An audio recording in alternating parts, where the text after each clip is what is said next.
My mom kicked me out over my sister's lie, let me sleep homeless at 17, and years later returned begging for money, so I shut the door and let karma finish them. Growing up, I ranked below the family dog in our household hierarchy. When my miracle sister Zoe arrived after several miscarriages, my life became a masterclass in being invisible.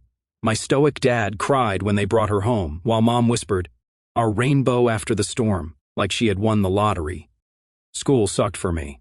Possible dyslexia, which my parents dismissed as laziness, made it tough. While I struggled with C's and D's, my sister was treated like a child prodigy. "Why can't you be more like your sister?" became their mantra. The favoritism was blatant. I slept in the moldy basement while Zoe got the master bedroom. My used Xbox came with strict time limits, while she got a new MacBook. When I made the softball team, Dad complained about driving me, but they happily drove hours for Zoe's dance competitions. By 14, I was a ghost in my own home.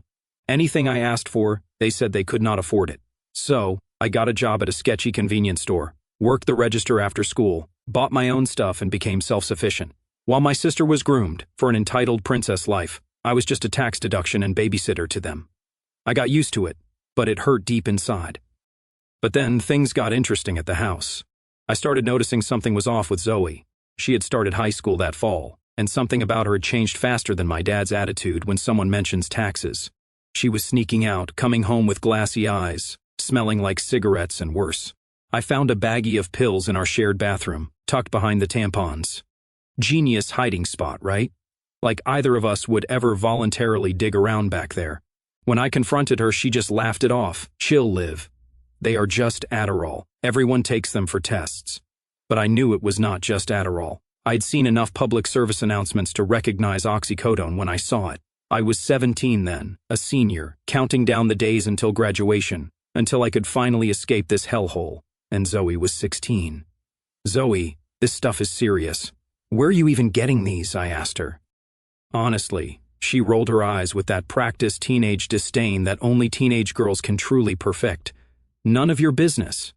Just because your life is boring as a History Channel documentary does not mean mine has to be," she would say. I tried talking to Mom about it one night while she was folding laundry. "I am worried about Zoe. I think she might be using drugs." Mom did not even look up from the basket. "Do not be ridiculous, Olivia. Zoe knows better than that." "Mom, I found pills in her stuff." That got her attention. She fixed me with an ice-cold stare that could freeze hell itself. "Were you snooping through your sister's things again? Honestly, Olivia, this jealousy of yours has to stop. Zoe is a good girl. I gave up trying after that. What was the point?" In their eyes, Zoe was a literal angel sent from heaven, and I was the family disappointment who would probably end up on a true crime podcast someday. Then I started noticing the texts. Constant notifications lit up Zoe's phone at all hours, like a Christmas tree on crack. One night, I glanced over while she was texting and saw the contact name, M, just the letter. Classic move for someone with something to hide. A few times I caught glimpses of him picking her up a block from our house. The dude was way older, 30 at least, with a scruffy beard that looked like something you would find clogging a shower drain. Tattoos up his arms that screamed, "I make poor life choices." Driving a beat-up Camaro that made more noise than a dying whale. So I tried one more time with Zoe, cornering her in our room after I'd seen her climbing back through the window at 2 o'clock in the morning like a drunk cat burglar. "That guy is bad news, Zoe. He is way too old for you. He looks like the before picture in a rehab brochure," I said. She smirked, pulling off her boots. "Marcus is different. He actually listens to me. He thinks I am special." "He is using you," I insisted. Guys that age do not date high school girls unless there is something seriously wrong with them. It is like a silverback gorilla trying to date a chihuahua. It is just not right. Her face hardened. "You are just jealous because no one wants you. Back off, Olivia. It is not like you are my mom." No, I was not. And our actual dad was too busy planning Zoe's Sweet 16 extravaganza to notice his perfect daughter was spiraling harder than a football thrown by a toddler. So I backed off, started working extra shifts at the pizza place, saving every penny like I was preparing for the apocalypse without even knowing I had a plan.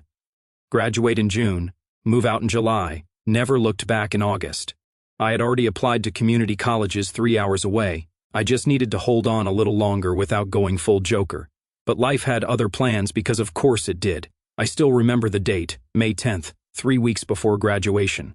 I was up late studying for finals, determined to at least graduate with decent grades so I could get the hell out of Dodge. Around 1 o'clock in the morning, I heard the familiar creak of Zoe's window opening in our shared bedroom. I kept my head down, pretending to be absorbed in my calculus textbook as she climbed in, giggling. Must be hilarious sneaking back and wasted at 1 o'clock in the morning while I am trying to actually graduate. Nothing screams comedy gold like differential equations and being too drunk to work a window. Shit, she whispered, fumbling with the window like she was trying to solve a Rubik's Cube with oven mitts on. Something about her movements was off. Clumsy, uncoordinated. You are high, I stated flatly, not looking up. So what if I am? She flopped onto her bed, still in her shoes. Marcus had the good stuff tonight. You should try living a little, Ollie. Your face is always stuck in those books, like they are going to magically teleport you out of here. I ignored her, turning a page in my calculus textbook. 10 minutes later, she was out cold, still fully dressed, snoring like a chainsaw cutting through concrete.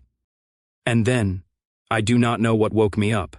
A sound maybe, or just that sixth sense you develop in a house where you are never quite safe. It was 3:17 a.m. According to my alarm clock, Zoe's bed was empty, the covers thrown back like someone had left in a hurry. Then I heard the voices downstairs.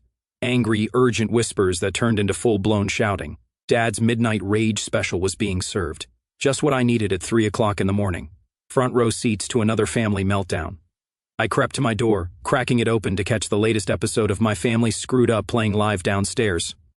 Who was that man? My father's voice barely contained his rage like a kindergarten teacher on the last day of school. I tiptoed to the top of the stairs. From there, I could see them in the entryway. Dad in his bathrobe, face redder than a baboon's butt. Mom clutching her robe closed, eyes wide with shock, and Zoe backed against the wall.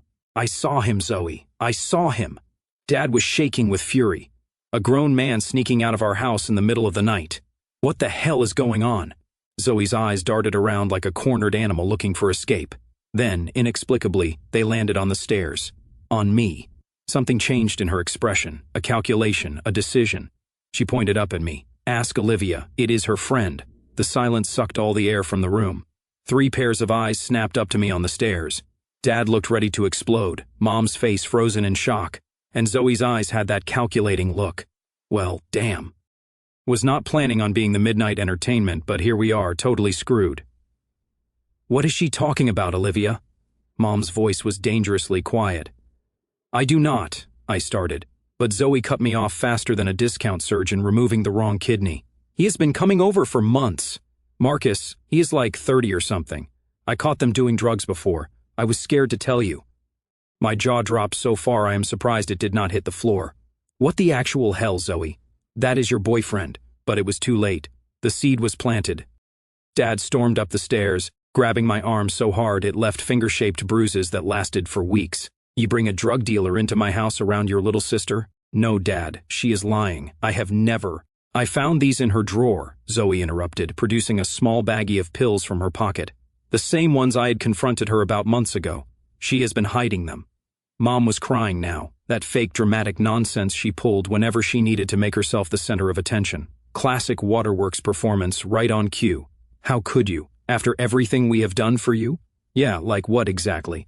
The bare minimum parenting trophy was definitely not coming her way. The absurdity of it all, being accused of my sister's crimes in my own home, left me speechless. I looked at Zoe, silently begging her to tell the truth. She looked away, her face a perfect mask of fake innocence that would make Wall Street jealous. I want you out, Dad said. His voice eerily calm now, like a serial killer selecting his next knife. I will not have this in my house. Dad, please. I could not hold my tears. Out, he roared, dragging me toward my room. Pack a bag. You have 5 minutes, and if I ever see that man around here again, I am calling the police. Numb, I stuffed some clothes into my school backpack while they watched. My hands were shaking so badly I could barely zip it closed. Mom stood in the doorway, arms crossed, shaking her head in disappointment like I had just announced. I wanted to be a professional mime. I always knew you would break my heart, Olivia. I just never thought you would do it like this. As Dad marched me to the front door, I caught one last glimpse of Zoe standing small in the living room entryway. For just a second, I thought I saw regret flash across her face. Then nothing. Zero. Zip. Nada. Do not come back until you are clean and that criminal is out of your life. Dad spat, shoving me onto the porch like I was radioactive waste. Who does this to his daughter? He did not even give me a chance to talk. The door slammed behind me with the finality of a coffin lid closing. Just like that, I was erased from the family photo album. The first night was more brutal than those videos where guys get hit in the nuts. May in Pennsylvania still had a chill after dark, and all I had was a thin hoodie. I walked aimlessly until I found the park 2 miles from our house. Curled up on a bench, using my backpack as a pillow, and did not sleep that night. Only sobbed. In the gray morning light, I took inventory. 3 t-shirts, 1 pair of jeans, underwear, my school ID, $42.78 from my last pizza shift, and my phone with 18% battery, no charger. Not exactly the survival kit Bear Grylls would recommend. My first call was to my boss at the pizza joint, asking if I could pick up extra shifts. Then I swallowed my pride, which tasted like garbage, by the way, and called my dad's brother, Uncle Neil. He lived in a big house in the nice part of town, 4 bedrooms for him, Aunt Patricia, and my cousins Jake and Tia. Neil had always been nice to me at family gatherings, sneaking me extra dessert, and once giving me a $50 Target gift card just because. Olivia. He sounded surprised to hear from me. Everything okay? No, Uncle Neil. Everything is fantastic. I just decided to call you at 7 o'clock in the morning for laughs. I took a deep breath and told him what happened, leaving out the drugs, simplifying it to a big misunderstanding, and needing a place to stay for a few days. The silence that followed told me everything I needed to know. Did you talk to your dad about this? He finally asked. He kicked me out, Uncle Neil, at 3 o'clock in the morning. I slept on a park bench last night. A drunk guy peed like 10 feet away from me. More silence. I do not think we should get involved, Olivia. This sounds like something you need to work out with your parents. I am sure once everyone cools down. Please, I whispered, hating how desperate I sounded. Just for a few days, I will sleep on the floor anywhere. I will even clean your gutters or something. Ollie, buddy, we have got your grandmother coming next weekend for the twins' confirmation. And honestly, I do not think it would be good for Jake and Tia to be around this situation right now. Your aunt would kill me if I brought this home without discussing it first. In other words, we do not want your bad influence around our perfect children. Cannot have the cousins catching your homeless cooties. I understand, I said, though I did not. Not really. I couch surfed after that. 2 nights at my friend Kate's until her mom started asking questions. A week at my pizza place co-worker Jane's apartment, sleeping on a futon that smelled like it had been the site of several unsolved mysteries. Through it all, I kept going to school, kept my head down, kept my grades up. 3 weeks until graduation. I could make it without going full Joker and burning everything to the ground. Then Kate's mom called my parents to check in, and that is when I learned they had been telling people I had run away with a drug dealer, that I was the problem, not them, because of course they were spinning this nonsense. Total public relations campaign. Our poor family devastated by our daughter's bad choices. Convenient narrative that made them the victims instead of the jerks who kicked their kid to the curb at 3 o'clock in the morning. Real stand-up parenting there. Uncle Neil called once, awkwardly. Your dad says you are involved with some older criminal, that there were drugs. None of that is true, I said flatly. Well, these things do not come from nowhere, Olivia. Your parents are worried sick, he said. Are they looking for me? Filing missing person reports, checking hospitals? A pause longer than the DM5 line on a Saturday. They think you need to come home when you are ready to follow their rules. I laughed, a bitter sound that probably made me sound like a villain in a Batman movie. Goodbye, Uncle Neil. I hung up and blocked his number faster than politicians block constituents on Twitter. My history teacher was the one who saved me. He found me asleep in the library during lunch period, my head on an open textbook, probably drooling on the Spanish-American War. Olivia, he gently shook my shoulder. Are you okay? I was not. I broke down, telling him everything. He listened without interrupting. You have been homeless for 2 weeks and still coming to school? He asked when I finished. I shrugged.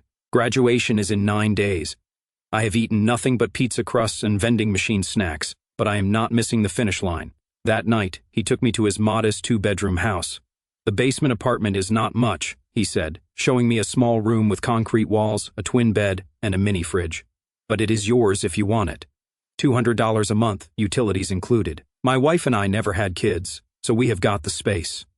I cried again from relief this time. Not my proudest moment, but when someone throws you a life preserver when you are drowning, you do not worry about looking cool. After graduation, which none of my family attended, big shock. I worked full-time at the pizza place. I got my GED since I had missed too many finals to officially graduate. I applied for every scholarship I could find, wrote essays during my breaks, and interviewed for grants over the phone during my lunch hour, like I was hosting some desperate one-woman Q5C show, selling my future to whoever would buy it. All the while, I waited for someone, anyone from my family to look for me, for my dad to file a missing persons report, for my mom to call the school, for Uncle Neil to check if I was alive or decomposing in a ditch somewhere. Nothing. Complete silence. Crickets would have been louder.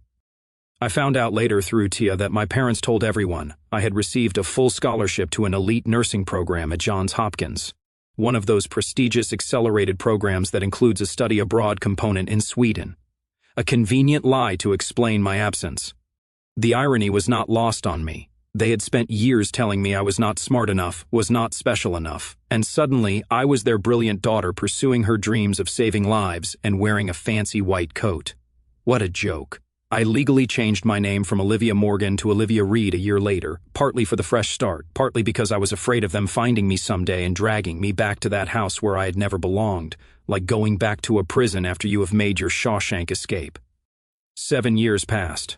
I worked my way through community college, transferred to a state university, graduated with a degree in accounting, and found a job at a small firm in Philadelphia, 3 hours and a lifetime away from my hometown. I adopted a 3-legged pit bull from the shelter and named him Chance because we both got a second one. I built a life, not a perfect one, but one that was mine. One where I mattered more than the gum on someone's shoe. Then came the message that ripped open all the old wounds like a dollar store bandage. Mom is not doing well. She keeps asking about you. I think you owe them that much. That was definitely Zoe. After 7 years of silence, the audacity of this nonsense. I stared at it for hours, feeling nothing but a dull ache where rage used to live. I did not respond. A week later, you do not have to talk to them, but can you talk to me, please? Against my better judgment, I replied with 4 words. What do you want, Zoe? I blocked her number. Did not need that toxic nonsense back in my life. I had spent years in therapy working through the abandonment issues, the trust issues, the whole package deal that comes with being thrown away by your family at 17.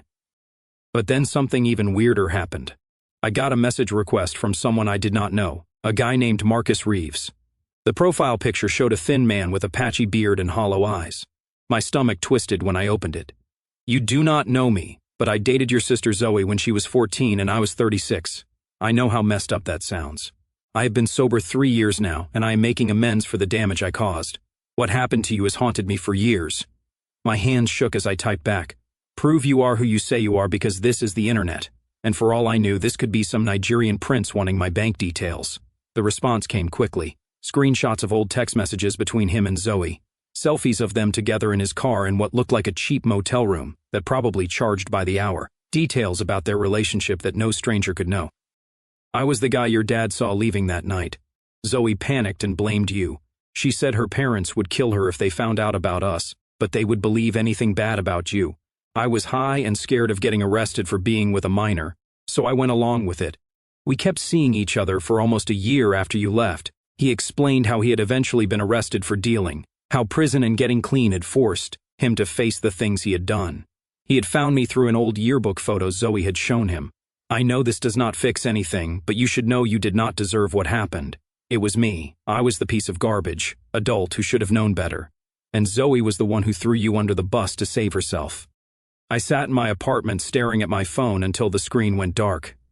7 years of my life, my family, my home, my identity, all gone because my sister needed a scapegoat that night. I did not respond to him, did not even thank him for coming clean. What was the point? The damage was done. But now I had what I had never expected to get. Proof, actual proof that I was not crazy, that I was not the bad guy in this story. After 3 days of sitting on this bomb, I made my decision. Time to go nuclear. I forwarded Marcus's messages to my parents and Uncle Neil with no comment, just the raw evidence of what had really happened that night. Then I blocked all their numbers and took a mental health day from work. Chance and I drove to a state park, hiked until my legs burned, and sat by a lake far from cell service while the bomb I dropped detonated behind us. I did not care about their reactions, did not want to hear their excuses or apologies. Truth has a way of spreading, especially in small towns. About a week later, I got a text from Kate's younger sister, Maya, who still lived in our hometown. Holy crap, Liv.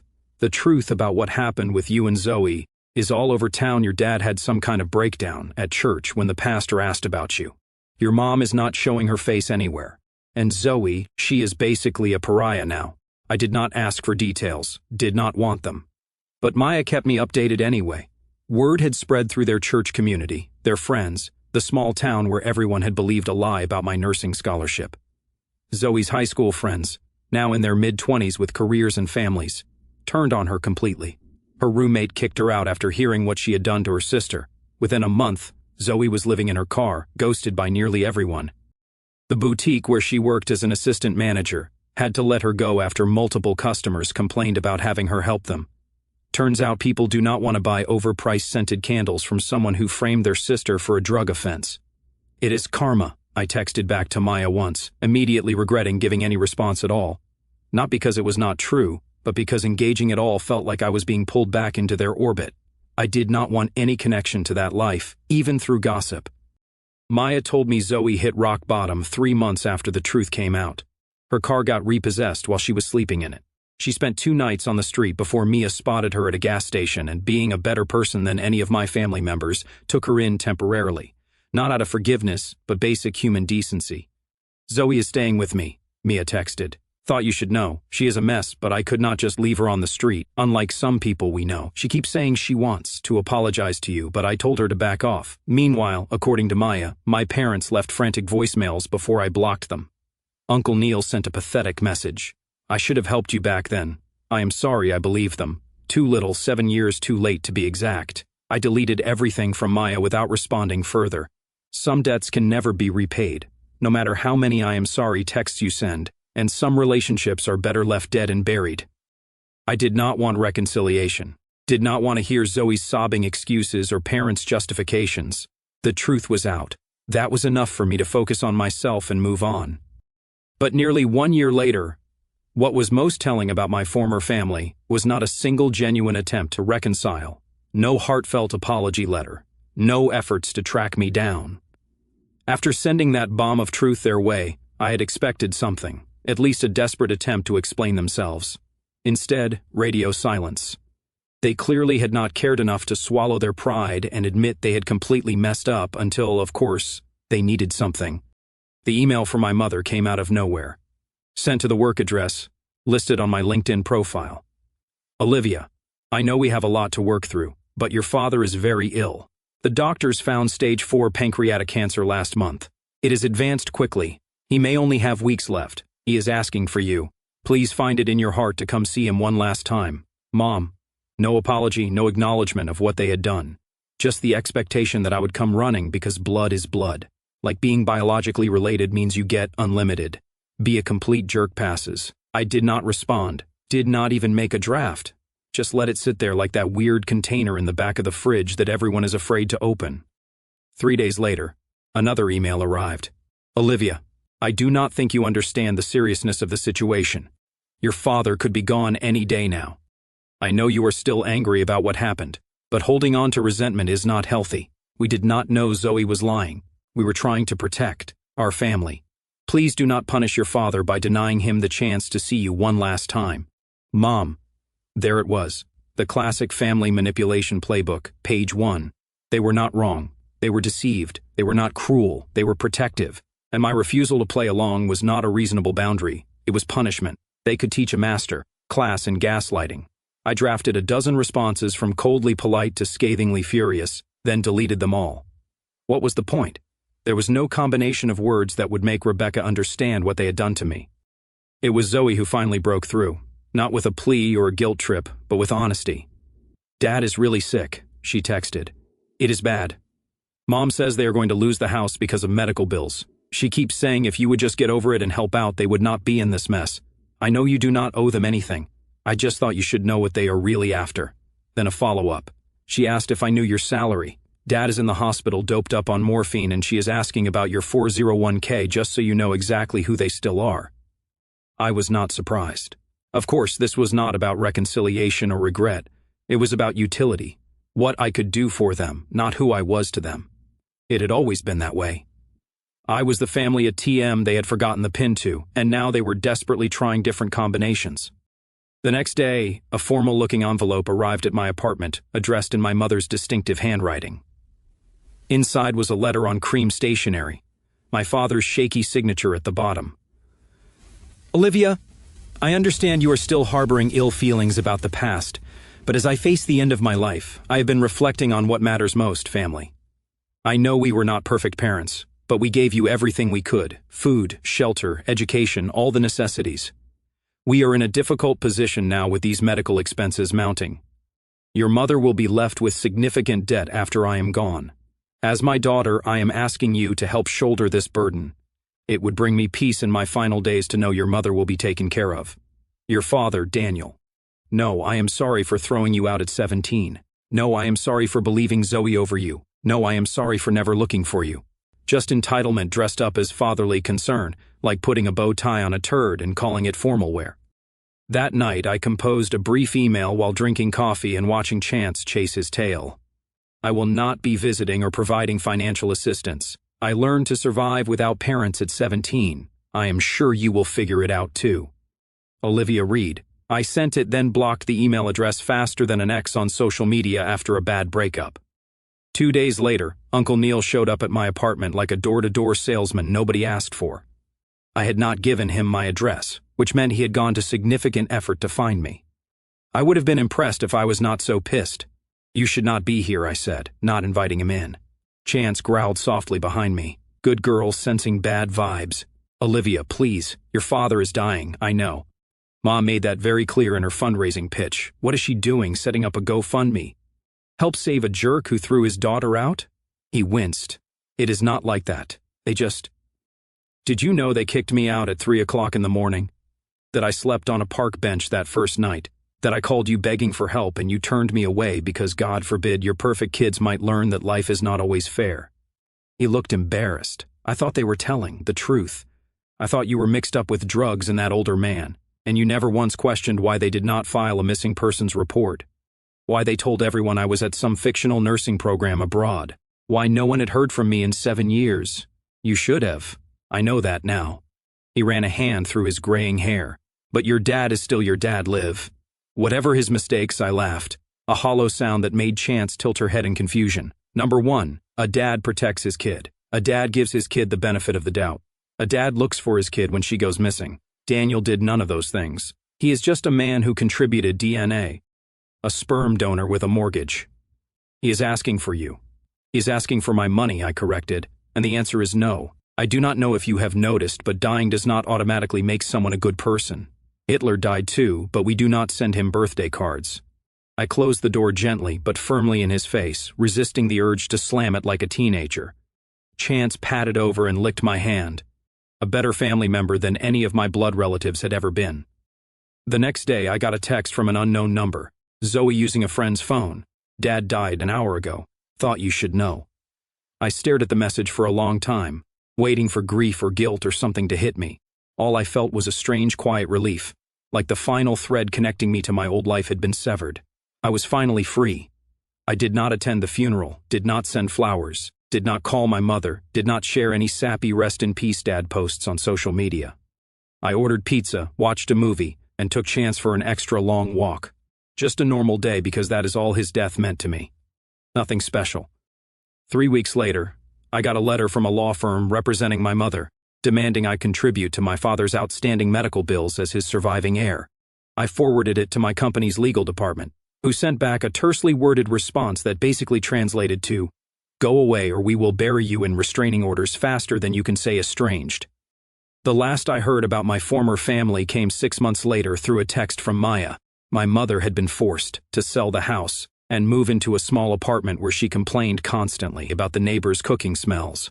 Zoe had moved to Pittsburgh, working double shifts at a casino, dealing cards to drunk businessmen who hit on her while losing their paychecks. Neither was doing particularly well, but they were surviving, just like I had at 17. With nothing but a backpack and the determination to prove them all wrong, I deleted the message without responding and took Chance for a walk. Some families are not worth fixing. Some bridges should stay burned. Some debts can never be repaid.